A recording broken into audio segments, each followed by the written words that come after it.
सूरज ढलने लगा था। बलूचिस्तान के ऊबड़ खाबड़ इलाके में लंबी परछाइयां पड़ रही थीं। दिन भर की गर्मी से अभी भी गर्म हवा अपने साथ सूखी मिट्टी और दूर की बारिश की खुशबू ला रही थी। जफर एक्सप्रेस में सवार यात्रियों के लिए सफर अपने गंतव्य तक पहुंचने के वादे के साथ शुरू हुआ था। उनके दिल उम्मीद और रोजमर्रा की सुकून भरी आदत के मिश्रण से भरे हुए थे। उन्हें क्या पता था कि यह सामान्य सा दिन जल्द ही यादों में बस जाएगा, हमेशा के लिए एक बेमतलब आतंकी घटना से चिह्नित हो जाएगा। पाकिस्तान का सबसे बड़ा प्रांत बलूचिस्तान बेमिसाल खूबसूरती और प्रचुर मात्रा में प्राकृतिक संसाधनों का देश है। इसकी शुष्क सतह के नीचे प्राकृतिक गैस, कोयला, तांबा और सोने के विशाल भंडार हैं, जो कई लोगों के लिए एक खजाना है।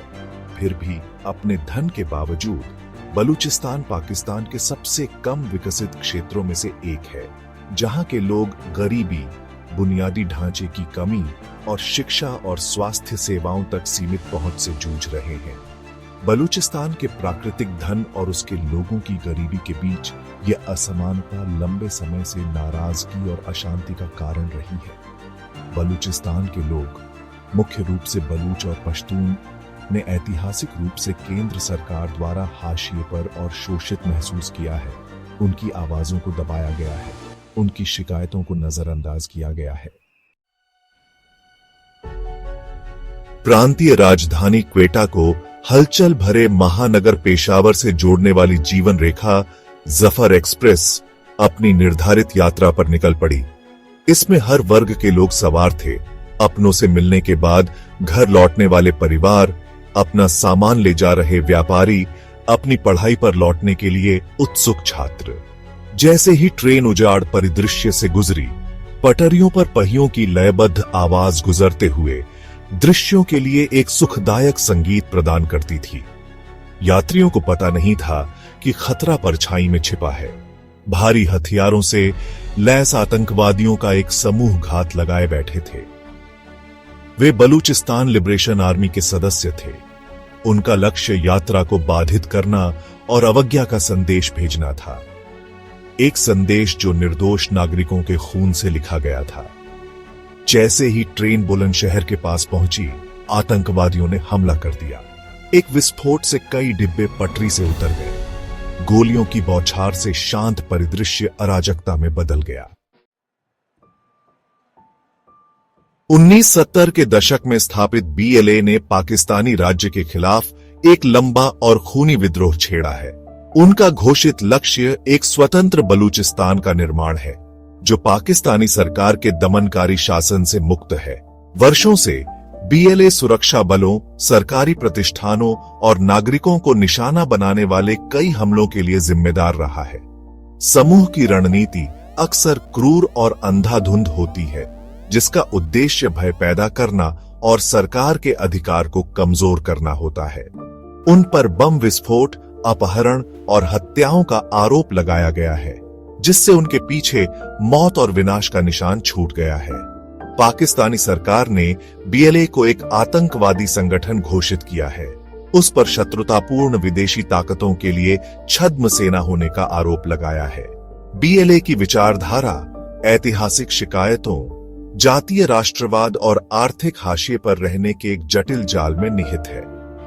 बलूच लोग, जो बलूचिस्तान में बहुसंख्यक हैं, लंबे समय से पाकिस्तान की राजनीतिक और आर्थिक मुख्यधारा से बाहर महसूस करते रहे हैं। वे सरकार पर उनके संसाधनों का व्यवस्थित रूप से शोषण करने का आरोप लगाते हैं, जबकि उन्हें बुनियादी अधिकारों और विकास के अवसरों से वंचित रखा जाता है। चौथा, भाग संघर्ष की जड़ें। बलूचिस्तान में संघर्ष केवल अलगाववाद या आतंकवाद का मामला नहीं है। यह इस क्षेत्र के इतिहास, भूगोल और इसे अपना घर कहने वाली जातियों के जटिल ताने बाने से गहराई से जुड़ा हुआ है।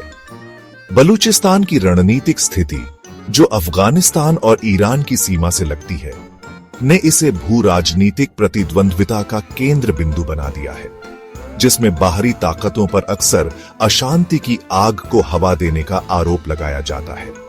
20वीं सदी के मध्य में बलूचिस्तान में विशाल खनिज संसाधनों की खोज एक आशीर्वाद होने से कोसों दूर भेस में एक अभिशाप बन गई। पाकिस्तानी सरकार इन संसाधनों का दोहन करने के लिए उत्सुक महत्वाकांक्षी विकास परियोजनाएं शुरू की, अक्सर स्थानीय आबादी की चिंताओं के बिना।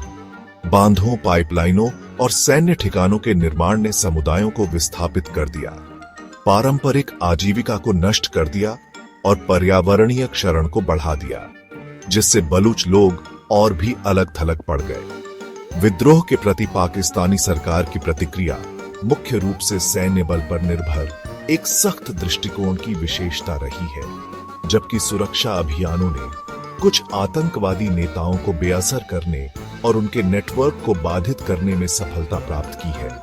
लेकिन इसके परिणाम स्वरूप व्यापक मानवाधिकार हनन भी हुए हैं, जिनमें गैर न्यायिक हत्याएं, जबरन गायब होना और यातनाएं शामिल हैं। हिंसा के इस चक्र ने केवल बलूच लोगों के बीच अलगाव और आक्रोश की भावना को गहरा किया है, जिससे कई लोग विद्रोहियों की ओर और भी बढ़ गए हैं। चौथा, भाग संघर्ष की जड़ें। बलूचिस्तान में संघर्ष केवल अलगाववाद या आतंकवाद का मामला नहीं है। यह इस क्षेत्र के इतिहास, भूगोल और इसे अपना घर कहने वाली जातियों के जटिल ताने बाने से गहराई से जुड़ा हुआ है।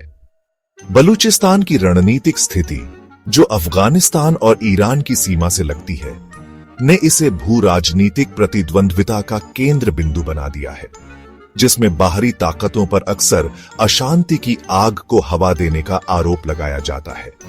20वीं सदी के मध्य में बलूचिस्तान में विशाल खनिज संसाधनों की खोज एक आशीर्वाद होने से कोसों दूर भेस में एक अभिशाप बन गई। पाकिस्तानी सरकार इन संसाधनों का दोहन करने के लिए उत्सुक महत्वाकांक्षी विकास परियोजनाएं शुरू की, अक्सर स्थानीय आबादी की चिंताओं के बिना। बांधों, पाइपलाइनों और सैन्य ठिकानों के निर्माण ने समुदायों को विस्थापित कर दिया, पारंपरिक आजीविका को नष्ट कर दिया और पर्यावरणीय क्षरण को बढ़ा दिया, जिससे बलूच लोग और भी अलग थलग पड़ गए। विद्रोह के प्रति पाकिस्तानी सरकार की प्रतिक्रिया मुख्य रूप से सैन्य बल पर निर्भर एक सख्त दृष्टिकोण की विशेषता रही है, जबकि सुरक्षा अभियानों ने कुछ आतंकवादी नेताओं को बेअसर करने और उनके नेटवर्क को बाधित करने में सफलता प्राप्त की है। लेकिन इसके परिणाम स्वरूप व्यापक मानवाधिकार हनन भी हुए हैं, जिनमें गैर न्यायिक हत्याएं, जबरन गायब होना और यातनाएं शामिल हैं। हिंसा के इस चक्र ने केवल बलूच लोगों के बीच अलगाव और आक्रोश की भावना को गहरा किया है, जिससे कई लोग विद्रोहियों की ओर और भी बढ़ गए हैं।